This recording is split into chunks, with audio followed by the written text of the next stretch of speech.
ज्यादा हमके चिंता है। अरे हमहू एगो किसान है, हम किसान का दर्द ना समझब। आल हूँ तू बड़का सिखावत हुआ हमके। हाँ, पूरा गांव तो भुसुरा था। क्या भुसरा था? तो उसे क्यों कोही? केहू माई का लाल चाहे बाऊ का लाल हमके कह पाई केहू का हम कर्जा ले ले हई। अच्छा, मेहनत करीला मेहनत, लोहे लोहे जाए तो बड़ी मजा आई। अरे फास्ट धरावा फास्ट। अरे तो का मन अदवा गोड़वा धरा दे चल जा भुसवा में। तोरे ना समझ में आवत है कुल बात। एक तो पर कसवा उधार लेके सुधार ना करत है। लोहे लोहे जाए तो बड़ी मजा आई, लोहे लोहे जाए तो बड़ी मजा आई। बड़ी जब परे सर तो नहीं रोकाई, बड़ी जब परे सर तो नहीं रोकाई, बड़ी जब परे सर तो नहीं रोकाई।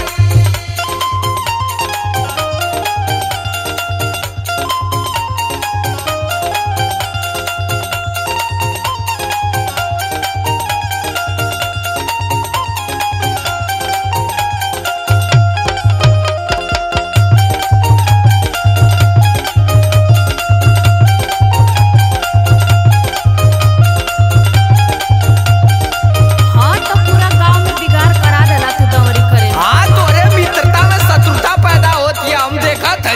तोहरे चक्कर में कोई के घरे हम ना जा पाओ थे। हाँ, जाली कौनो चिन्नियों पानी तो ना पूछली। चल देबू गुबारा मती थुथुन बनाए के मिथुन के घरे। काबू की मिथुरा का मम्मी हमके बड़ी माने ले।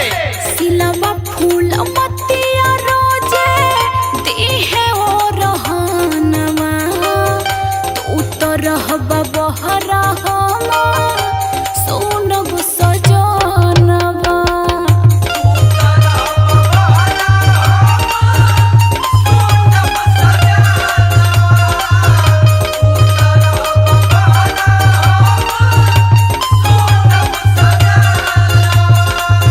सिलवा फूल मतिया रोजे दी है ओ रहनवा, तू तो रहबा बहरा हमा सोनब सजनवा। आ छोड़ा, तोके समझोले कोनो फायदा बा?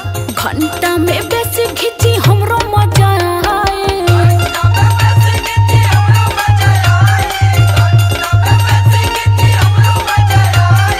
घंटा में बेसी घिची हमरो मजा आई। थ्रेसर के प्रेशर तो नहीं औरी बढ़ाए।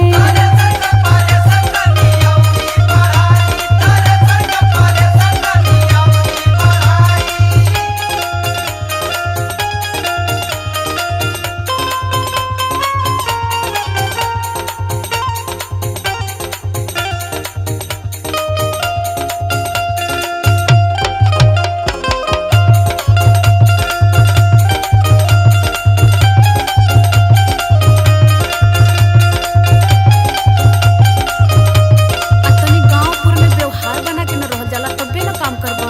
अरे तो का हमके चुनाव लड़े के है? अरे नाही हो, तब थ्रेसरवा कैसे चली? कैसे जात हुआ दाम में?